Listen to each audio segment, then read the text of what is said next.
Train ఎక్కి window పక్కన కూర్చున్న అమృత స్కార్ఫ్ విండోలో నుంచి ఎగురుకుంటూ వెళ్ళి ప్లాట్ఫామ్ మీద నుంచున్న వ్యక్తి మీద పడింది. ఆ వ్యక్తి ఎవరు?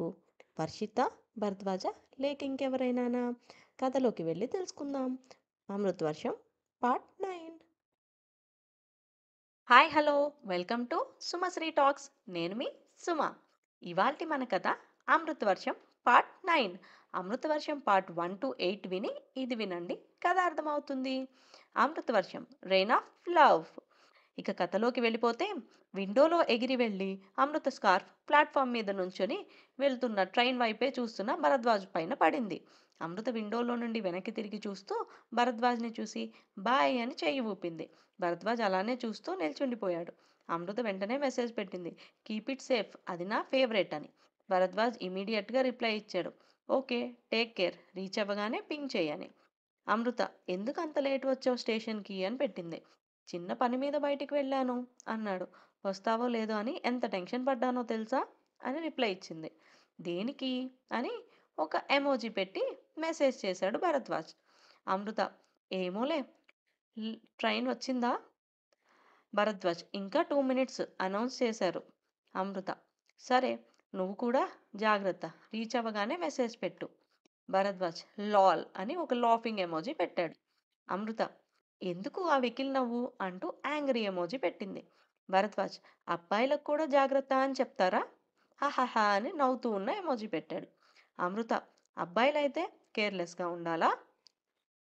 భరద్వాజ్, పాయింటే, బట్ అమ్మాయిల కంటే కొంచెం బెటర్.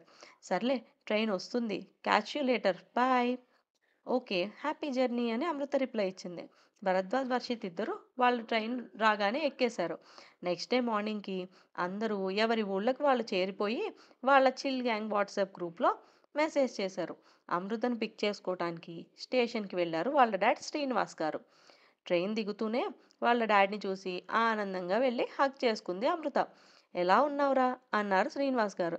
చాలా చాలా బాగున్నాను డాడ్, మీరెలా ఉన్నారు అంది అమృత. బాగున్నానురా, ఏంటి సంగతులు అంటూ కబుర్లు చెప్పుకుంటూ ఇద్దరు ఇల్లు చేరారు. అమృతని చూస్తూనే, ఏంటే ఇలా చిక్కిపోయావు అంటూ స్టార్ట్ చేసింది అమృత వాళ్ళ అమ్మ పద్మ. అబ్బా, ఏం లేదమ్మా, ఇప్పుడు ఇదే ట్రెండ్ అంది అమృత సోఫాలో సెటిల్ అవుతూ. ఏంటో ఈ కాలం పిల్లలు, ఆ ట్రెండ్లు బొండ్లు అంటూ తిండి తినటం కూడా మానేశారు. మా రోజుల్లో చక్కగా బొద్దుగా అందంగా ఉండేవాళ్ళు అంటూ వచ్చింది అమృత వాళ్ళ నాన్నమ్మ. అబ్బా నాని, మొదలు పెట్టావా? మా క్యూట్ స్వీట్ నానివి కదూ. ఇవి మీ రోజులు కాదు, మా రోజులు. రేపు మా మనవాళ్ళకి చెప్పుకోవడానికి మాకు కూడా ఏమైనా ఉండాలి కదా. మా రోజుల్లో స్లిమ్గా స్మార్ట్గా ఉండేవాళ్ళమని అంది అమృత వాళ్ళ నానమ్మని హక్ చేసుకుంటూ. నా మాట ఎప్పుడు విన్నావు కనుక ఏమైనా అంటే ఇదిగో ఇలా ఏదో ఒకటి చెప్పి నా నోరు మూయిస్తావు అంటూ చెవి తిప్పింది అమృత వాళ్ళ నానమ్మ. ఏదోలే ముసలి, నీ మీద ఇంతో అంత ప్రేమ ఉంది నాకేగా, నువ్వు నా గర్ల్ ఫ్రెండ్ అని ఆవిడ చెవిలో చెప్పి పరిగెత్తింది అమృత. చిచ్చి, రామరామ, ఈ రోజుల్లో పిల్లలు అనుకుంటూ ఆవిడ వెళ్ళి సోఫాలో కూర్చుంటూ, పద్మ, కొంచెం కాఫీ తీసుకుని రామ్మా అంది. వెళ్ళిన టూ డే వెళ్ళిన 2 days అందరికీ బాగానే ఉంది. కానీ ఆ తర్వాత నుండి అందరూ ఒకరిని ఒకళ్ళు మిస్ అవ్వడం స్టార్ట్ చేశారు. డైలీ ఒక టైం అనుకొని చిల్ గ్యాంగ్ అంతా వీడియో కాల్ చేసేవాళ్ళు. ఆ కాల్స్ ఒక్కో ఇంట్లో వాళ్ళు వాళ్ళని తిడితే కానీ కట్ అయ్యేవి కాదు. భరద్వాజ్, వర్షిత్ కలిసి ఒకటే కాల్ జాయిన్ అయ్యేవాళ్ళు. వర్షిత్ కాసేపు, భరద్వాజ్ కాసేపు కాల్స్ మాట్లాడుతూ ఉండేవాళ్ళు. కార్తీక్ అండ్ భరద్వాజ్ తప్ప అందరూ సిహెచ్సి బ్రాంచ్ అయ్యేసరికి ఎక్కువసేపు వాళ్ళ సబ్జెక్ట్ టాపిక్స్ కాల్స్లో నడిచేవి. నవ్య కోసం కార్తీక్ అలానే కాల్లో ఉండేవాడు. భరద్వాజ్ మాత్రం నా టాపిక్ కాదులే అని హాయ్ చెప్పేసి కాసేపు మాట్లాడి వెళ్ళిపోయేవాడు. ఒకరోజు కాల్లో అందరూ కనెక్ట్ అయ్యారు. హాయ్ అంటూ చెప్పేశాక, ఎవరెవరు ఎప్పుడు స్టార్ట్ అవుతున్నారు మళ్ళీ కాలేజ్కి అని డిస్కషన్ స్టార్ట్ చేశారు. అమృత, అబ్బా నాకు రైట్ నాకు రిటర్న్ ట్రైన్ టికెట్స్ దొరకలే అంది. అది సండే కదా, తత్కాల్ కూడా డౌటే, నేను 1 day ముందే వెళ్ళాలి, ఇంకా ఎవరైనా రావచ్చు కదా అంది అమృత.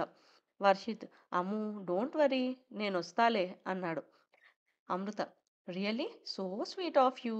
స్వప్న, నవ్య మీలో ఎవరైనా వస్తారా అంది.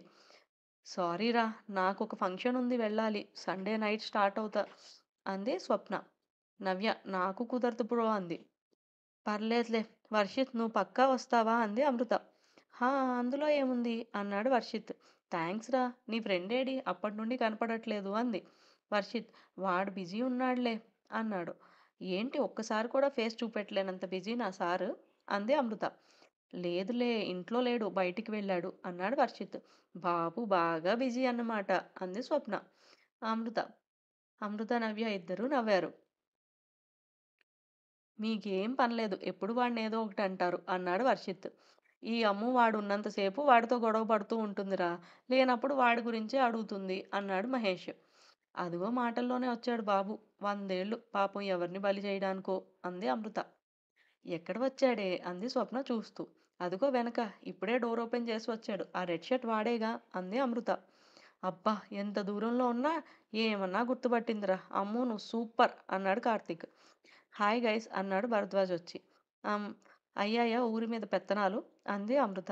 భరద్వాజ్ పని మీద బయటికి వెళ్ళాను అన్నాడు. అసలు ఫ్రెండ్స్ అంటే కొంచెమైనా ప్రేమ ఉందా? మామూలుగానే కాల్ స్టార్ట్ చేసిన 10 మినిట్స్‌కి ఏదో ఒకటి చెప్పి జంప్ అవుతావు. ఇవాళ అనుకున్న టైంకి కనీసం కనెక్ట్ అవ్వలేదు. అసలు బాధ్యత ఉందా నీకు? అంది అమృత. అమ్మా తల్లి దొబ్బకు. అమ్మకేదో పనుంటే బయటికి తీసుకొని వెళ్ళాను. అందుకే లేట్ అయింది అన్నాడు భరద్వాజ్. అవునమ్మో! పాపం వాడిని క్షమించి వదిలేయ్. మా వర్షిత్ చెప్పాడు కాబట్టి వదిలేస్తున్నా అంది అమ్ము. థాంక్స్. ఏంటివాళ కబుర్లు అన్నాడు భరద్వాజ్. ఏమున్నాయి మామ, ఈ అమ్ము నువ్వు లేనంత సేపు వాడేడి వాడేడి అంది. నువ్వొచ్చాక గొడవ మొదలెట్టింది అన్నాడు కార్తీక్. సర్లే అది రోజు ఉండేదేగా అంది స్వప్న.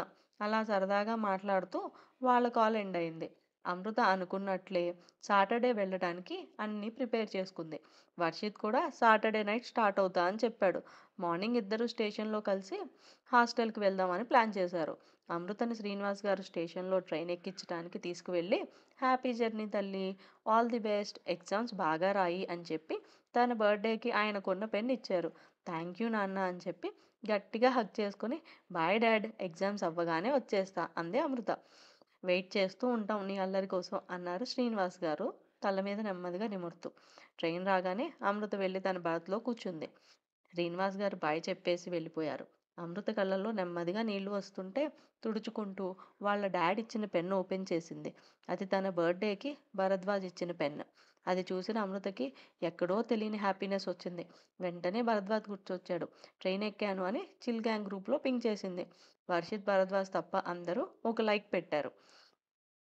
వర్షిత్‌కి పర్సనల్‌గా పింగ్ చేసింది అమృత. హలో! ఎక్కడ తమరు అని.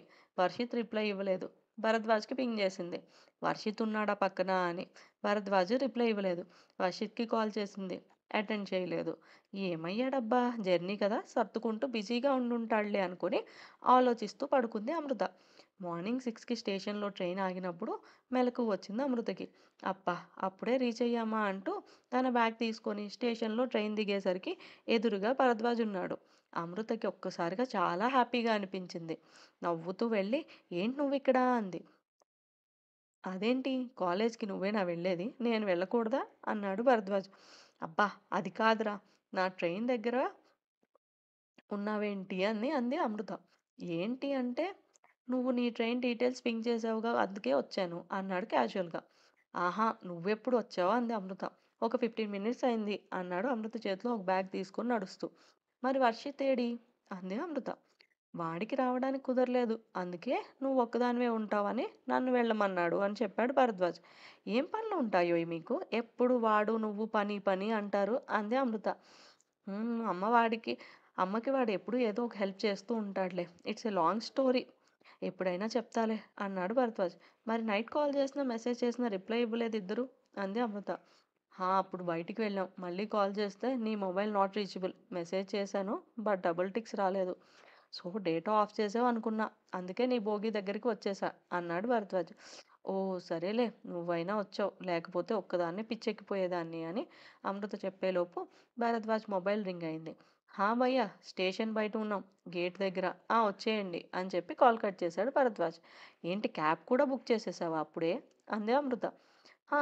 చేశాను ఆల్రెడీ. వచ్చేస్తున్నాడు క్యాబ్ అతను. పద అంటూ క్యాబ్ వైపు చూపెట్టాడు. ఇద్దరూ క్యాబ్‌లో వాళ్ళ హాస్టల్‌కి వెళ్లారు. 9:30కి అలా అమృతకి కాల్ చేశాడు భరద్వాజ్. అమృత బయటికి వెళ్దామా బ్రేక్‌ఫాస్ట్ చేయడానికి అన్నాడు. సరే అని చెప్పి ఇద్దరూ కలిసి బ్రేక్‌ఫాస్ట్ చేయడానికి వెళ్లారు. బ్రేక్‌ఫాస్ట్ స్టార్ట్ చేసి లంచ్, డిన్నర్ వరకు కలిసే ఉన్నారు ఇద్దరు. నైట్ 10 వరకు ఇద్దరికీ టైమే తెలియలేదు. 10కి టైం చూసుకొని, అమ్మో! 10 అయింది. మార్నింగ్ నుండి తిరుగుతూనే ఉన్నాం. అస్సలు టైం తెలియలేదు. ఇంక వెళ్దాం పద అంది అమృత. కాసేపు కూర్చో 15 మినిట్స్ ఆగి వెళ్దాంలే అన్నాడు భరద్వాజ్. సరే చెప్పు అంది అమృత. అలా అని అమృత కళ్ళల్లో చూస్తూ ఉన్నాడు భరద్వాజ్. ఏంటలా చూస్తున్నావు అంది అమృత. అది కాదు, ఎప్పుడు నాతో ఏదో గొడవ పడుతూ ఉంటావు కదా! నా ప్రెజెన్స్ నీకు అస్సలు నచ్చదేమో అనుకునేవాడిని ఎప్పుడు. కానీ మార్నింగ్ నుండి ఒక్కసారి కూడా నాతో ఏం గొడవ పడలేదు నువ్వు అన్నాడు భరద్వాజ్. హే ఆపు! నేను నీతో గొడవ పడటం ఏంటి చెప్పు. అయినా నీ ప్రెజెన్స్ నాకు నచ్చదు అని ఎలా అంటావు? I like you. I mean మన బ్యాచ్‌లో అందరూ నాకు చాలా చాలా చాలా ఇష్టం. నచ్చని వాళ్ళు ఎవ్వరూ లేరు అంది అమృత. అదే కదా నీ స్పెషాలిటీ. నీకు నచ్చని వాళ్ళు ఎవరు ఉండరు అన్నాడు భరద్వాజ్. అమ్మో! ఇవాళ వర్షం పడుతుందేమో అంది అమృత. భరద్వాజ్ ఒకసారి పైకి చూసి, ఎందుకు స్కై క్లియర్‌గానే ఉందిగా. మూన్ చాలా క్లియర్‌గా కనపడుతున్నాడు అన్నాడు. బాబు, వెదర్ రిపోర్టింగ్ ఆపుతావా? నువ్వు నన్ను పొగిడావు కదా! అందుకే అలా అన్నాను అంది అమృత. ఓహ్! జోకా అది? ముందే చెప్పాలి కదా నవ్వేవాడిని అన్నాడు భరద్వాజ్. అమృత తల కొట్టుకుంటూ మొదలెట్టావా? అంటూ లేచి నడుస్తోంది. హే అమృత!